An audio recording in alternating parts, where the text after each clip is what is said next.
Hello बच्चों, मैं नेहा जोशी आज ग्रामर के एक नए टॉपिक यूजेस ऑफ सम और एनी के साथ आपके सामने हाजिर हूँ।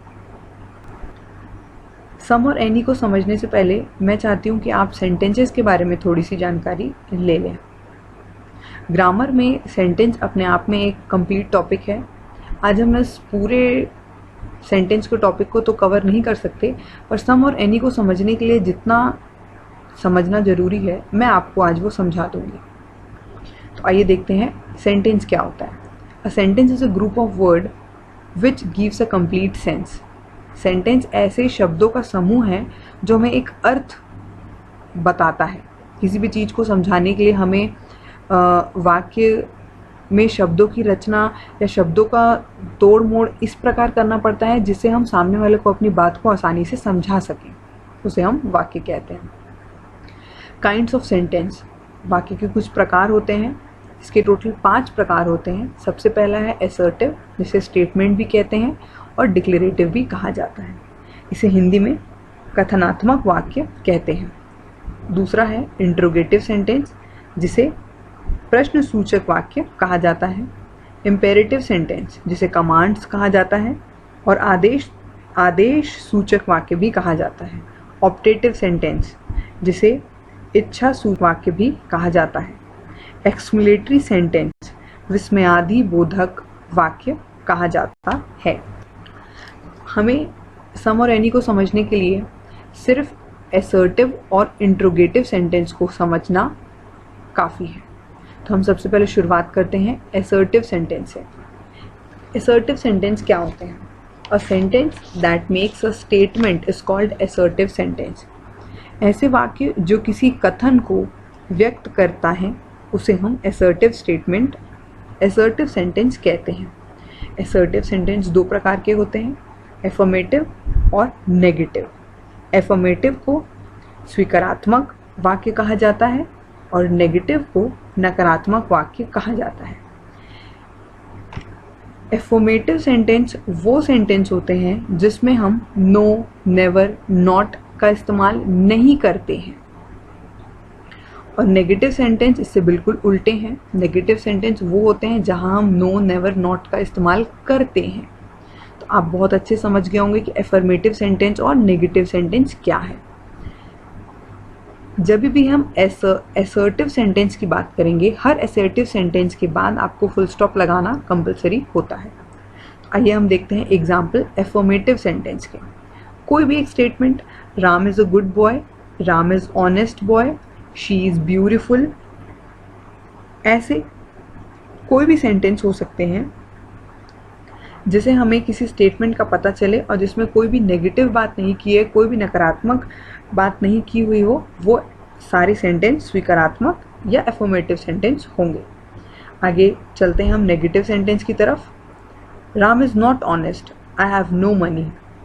हमें यहाँ नॉट और नो दिख रहा है, ये नेगेटिव सेंटेंस है। आगे देखते हैं इंट्रोगेटिव सेंटेंस क्या होते हैं। A sentence that asks a question is called an interrogative sentence. ऐसे वाक्य जिसके द्वारा हमें प्रश्न पूछे जाने का पता चलता है कि कोई हमसे प्रश्न पूछ रहा है, वो होते हैं इंट्रोगेटिव सेंटेंसेस। इंट्रोगेटिव सेंटेंस भी 2 प्रकार के होते हैं, जहाँ पे WH क्वेश्चंस होते हैं। WH क्वेश्चंस मतलब जहाँ जिस वाक्यों की शुरुआत what, when, where, which, whose, whom, how इनसे किया जाता है, वो WH क्वेश्चंस वाले इंट्रोगेटिव सेंटेंस होते हैं। Next, yes no question. Yes no question वाले जो इंट्रोगेटिव सेंटेंस होते हैं उनकी शुरुआत हमेशा ऑक्सिलरी वर्ब के साथ की जाती है। ऑक्सिलरी वर्ब मतलब हेल्पिंग वर्ब के साथ हमेशा शुरुआत की जाती है और इसका उत्तर हमेशा हाँ या ना में ही होता है।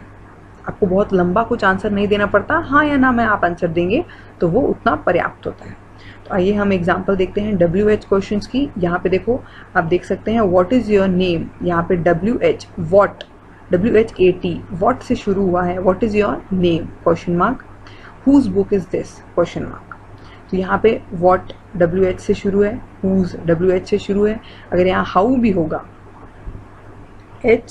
HOW, हाउ भी होगा तभी भी वो WH वाले ही क्वेश्चंस में आता है। तो ये हो गया WH क्वेश्चंस। आगे चलते हैं, हम एग्जांपल देखते हैं यस और नो की तरफ। आर यू अ स्टूडेंट, मे आई कम इन। उससे पूछ रहा है कि आप स्टूडेंट हैं, आप इसका आंसर हाँ या ना में देंगे, उसे आंसर उत्तर मिल जाएगा। मे आई कम इन, यस और नो में आप आंसर देंगे, आप उस सामने वाले को उत्तर मिल जाएगा। ये होते हैं यस नो क्वेश्चन। पर यस नो क्वेश्चन में हम इसको एक और तरीके से समझ सकते हैं कि यहाँ पे इस जो इंट्रोगेटिव सेंटेंस है, जो यस और नो वाले इंट्रोगेटिव सेंटेंस है, उसकी शुरुआत हमेशा ऑक्सिलरी वर्ब, जिसे हम हेल्पिंग वर्ब भी कहते हैं, हेल्पिंग वर्ब के साथ शुरू की जाती है। जैसे आर यू अ स्टूडेंट, यहाँ पे आर जो है एक हेल्पिंग वर्ब है। मे आई कम इन, मे एक हेल्पिंग वर्ब है। तो यहाँ पे आर और मे के साथ जो सेंटेंस की शुरुआत की गई है, और हमें सुन के सेंटेंस को पता चल रहा है, मे आई कम इन, हमें सुन के ही पता चल रहा है कि कोई हमसे प्रश्न पूछ रहा है, क्या मैं अंदर आ सकती हूँ सर? क्वेश्चन मार्क को भी देख के हमको पता चल रहा है कि हमसे प्रश्न पूछ रहा है। सामने हमने हेल्पिंग वर्ब देखा, हमें पता चल रहा है कि हमसे प्रश्न पूछ रहा है। तो ये होते हैं यस नो क्वेश्चन वाले इंट्रोगेटिव सेंटेंस। आइए आगे हम शुरू करते हैं। सम का उपयोग हमें कहाँ करना है? सबसे पहला, हमें सम का इस्तेमाल एफर्मेटिव सेंटेंस के साथ करना है।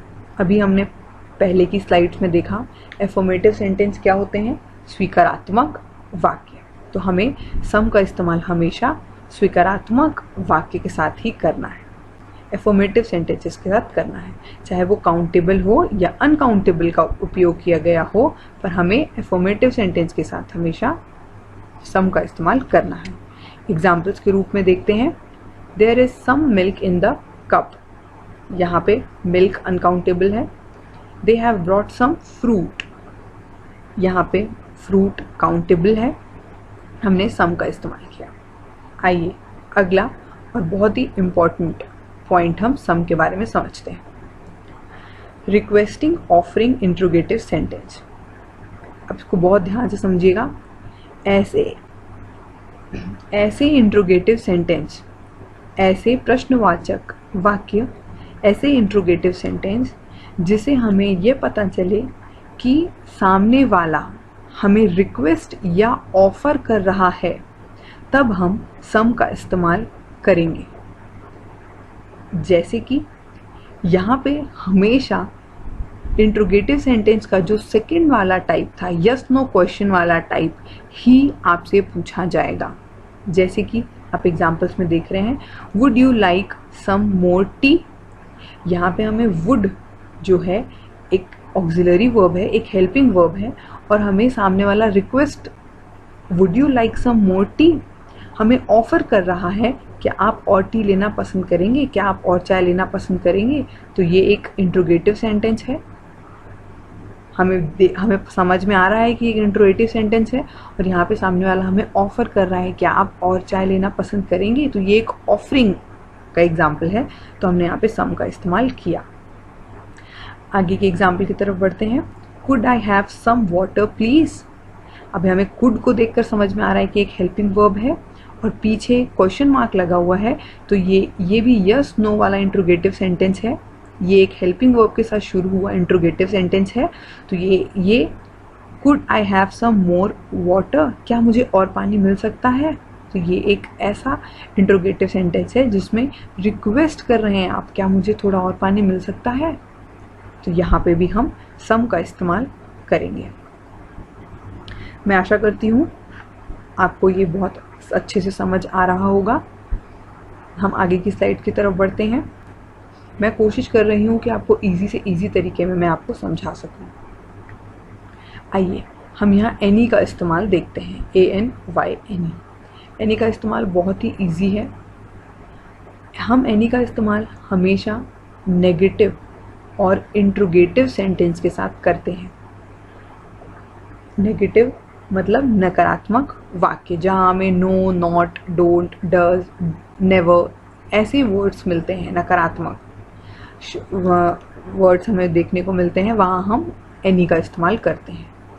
अगला, ऐसे इंट्रोगेटिव सेंटेंस जो रिक्वेस्टिंग और ऑफरिंग नहीं हो, हम वहाँ पे एनी का इस्तेमाल करते हैं।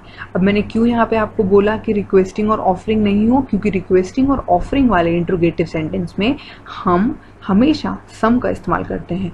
उसके अदर देन जितने भी इंट्रोगेटिव सेंटेंस होंगे, जितने भी इंट्रोगेटिव सेंटेंस होंगे, WH वाले इंट्रोगेटिव सेंटेंस होंगे या हेल्पिंग वर्ब से शुरू हुए यस नो वाले इंट्रोगेटिव सेंटेंस होंगे जिनमें कि रिक्वेस्टिंग और ऑफरिंग नहीं होगा, वहाँ हम एनी का इस्तेमाल करेंगे। काउंटेबल हो चाहे अनकाउंटेबल हो, आपको एनी का ही इस्तेमाल यहाँ पे करना है। एग्जाम्पल के रूप में आप देखिए, I don't have any pen. यहाँ पे डोंट है, आपको आंख बंद करके आप यहाँ पे एनी का इस्तेमाल कर सकते हैं। Do you have any novel? क्या आपके पास कोई नॉवल है? ये देखिए यहाँ पे अगेन हेल्पिंग वर्ब डू के साथ वाक्य का शुरुआत किया गया है, ये हमें क्वेश्चन टैग दिख रहा है, और यहाँ पे वो आपको रिक्वेस्ट नहीं कर रहा है, वो आपसे ऑफर कुछ नहीं कर रहा है आपको, वो आपको क्या पूछ रहा है प्रश्न, do you have any novel? क्या तुम्हारे पास कोई नॉवल है? तो ये बिल्कुल भी रिक्वेस्टिंग और ऑफरिंग का क्वेश्चन नहीं है। तो हम यहाँ पे do you have any novel, हम यहाँ पे एनी का इस्तेमाल कर रहे हैं। आगे देखते हैं, आपको आपके बुक के CG बोर्ड क्लास 10th के बुक जिसका नाम है फ्लाइट, उसके unit 1 chapter 3 means reading C के बैक एक्सरसाइज में आपको ये क्वेश्चंस दिख जाएंगे। पेज 23 में आपको ये पांचों क्वेश्चंस दिख जाएंगे, और मुझे पूरा भरोसा है कि आपको ये वीडियो देखने के बाद आप ये क्वेश्चंस बहुत अच्छे से बना पाएंगे।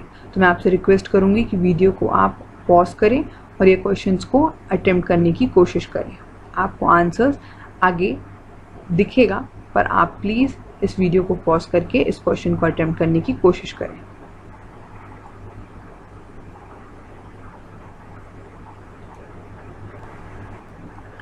चलिए बच्चों, आंसर्स की तरफ बढ़ते हैं।